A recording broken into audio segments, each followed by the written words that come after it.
2 days before the 4th of July holiday.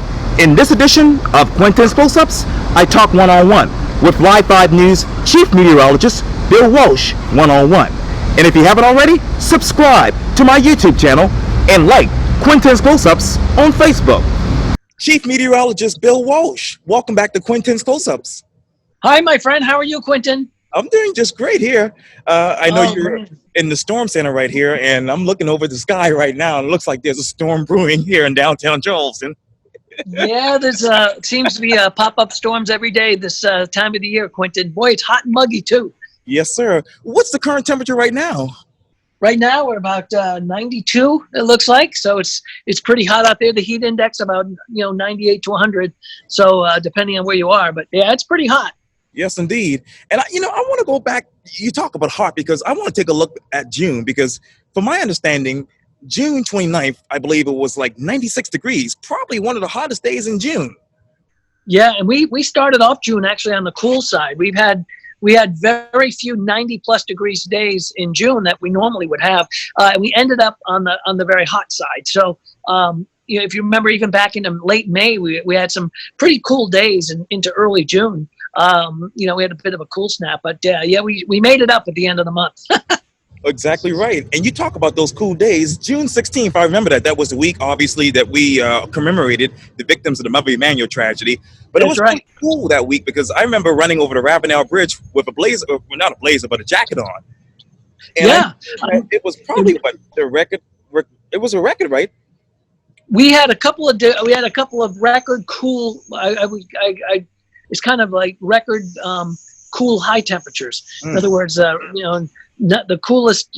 We've had a couple of records here and there, but the issue was, with that kind of cool weather, there's a lot of things that, like pollen was with us. We had some other issues that kind of kicked in. And then, of course, we made it up with the heat at the end of the month. But it wasn't that humid either. I remember we went to one of the Mother Emanuel. Mother Emanuel events, and it was literally people were wearing sweaters. Right, exactly right. Now, from when I look back at June 16th to a couple of years ago, what does that look for you as far as records when it comes to the record coolest temperatures? Well, I have to go back and look at the numbers, but typically in June, the normal high temperature that early part of June is usually around 89 to 90 degrees. So being that cool early in June is really not normal. Not normal at all. And I know right before even the week of June 17th, it was June 11th when we had those torrential downpours. But I don't think that's a record, right? Yeah, we had a lot of heavy rain earlier. And then, of course, we even had a tropical system. It didn't really affect us too much, but that one little, it kind of came up in toward northern, I guess, Mount Pleasant or up toward McClellanville. Right. It was a very small little tropical system that we had. I got to check the date. I think it was actually technically late May. So, we have had an interesting run weather-wise, Quintin. So far, hurricane season, except for those couple of storms that have been out there, nothing really major, but we're still early in the hurricane season. Exactly right. And June 11th, how do you compare June 11th, 2020 to, say, June 11th, 1973? Well, I'd have to go back and look. As far as June 11th, 70, was that the tornado outbreak? I believe so too. Yeah. When you look at, in fact, when you look back even at this year when we had the tornadoes back in the spring, right. That was a very rare outbreak here. When you look at June 11th, 2020, anything in 2020, Quintin, this year is like, I'm not surprised by anything this year. That is for sure. It has been one of those, as you know, with the pandemic and everything going on. Yes.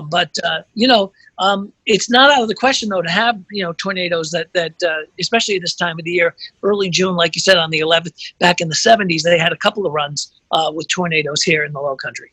Wow. And obviously, June 9th, it was probably the hottest day in June, if I'm not mistaken. Yeah, June 9th, June was all over the map as far as temperatures go. And, it's been a real interesting run as we look at that. And like I said, we had the cool snap, and we had a couple of hot days. Not a lot of 90-degree days, and still just recently we started getting into more 90-degree days, which, by the way, is normal. The normal high temperature right now is about 90 degrees. The last couple of days we were in mid 90s, 95. The heat index numbers have been kind of creeping up a little bit too.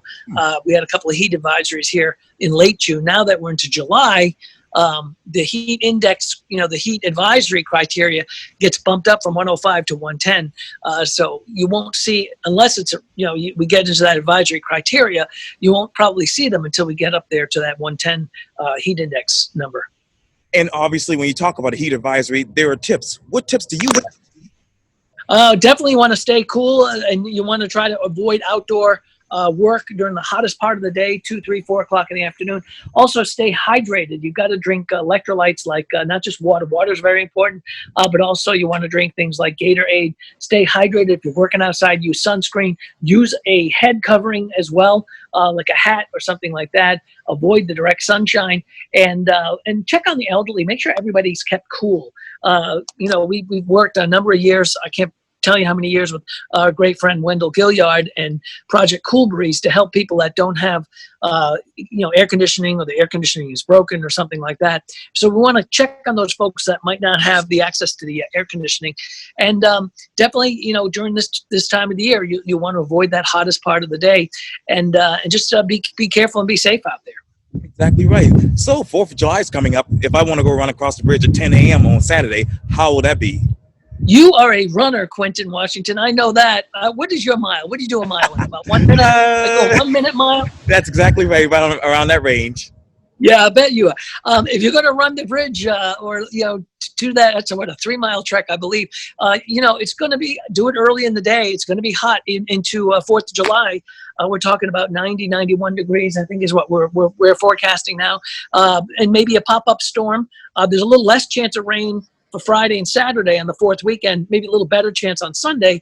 I wouldn't rule out maybe a pop-up storm, but it's going to be typical July, Quintin, if you're going to be out there either doing a barbecue or going to the beach, or like you, running across the Ravenel Bridge, getting ready for the 2021 bridge run. Yes, sir. Yeah, I couldn't do it virtual this year either, so yeah, next year will be a great year for that as well. And I used to bridge, Ravenel Bridge, I was over in Mount Pleasant on Monday after I did an interview with Gary Santos, and I was hanging out at Starbucks trying to edit my interview, and all of a sudden the rain comes down, and there was lightning all over the place from Coleman Boulevard all the way to the Ravenel Bridge. What was that?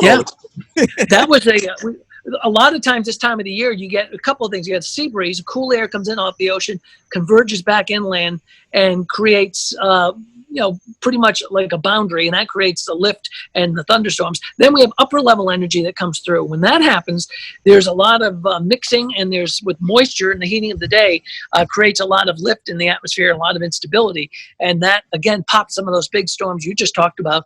We had very heavy rain in some areas. It was raining about 1.5 inches, 2 inches an hour for a short term. And then, those peter out once we lose the heating of the day. So between the sea breeze, upper level energy, and a weak trough on the coast, it pretty much all adds up to, it's like baking a cake, right, Quintin? You got to have the right ingredients, and we certainly had them earlier this week. That's exactly right. Well, the Dean of Low Country Weather, Chief Meteorologist Bill Walsh of Live 5 News, thanks for your time, and welcome back to Quintin's Close-Ups. Hey, I'm always great to be here with you, Quintin, and great thanks for all you do for the community. You're an amazing guy. Be careful when you're out there running in the heat, my friend. Oh, yeah, listen, Sunday when I ran, it was horrible because I almost had a headache. It was just that bad. Yeah, we got to be careful out there, but you are an amazing athlete. Oh, thank you so much. I really do appreciate it. Yeah. You bet. Anytime, my friend. Anytime. Oh, great. Thank you.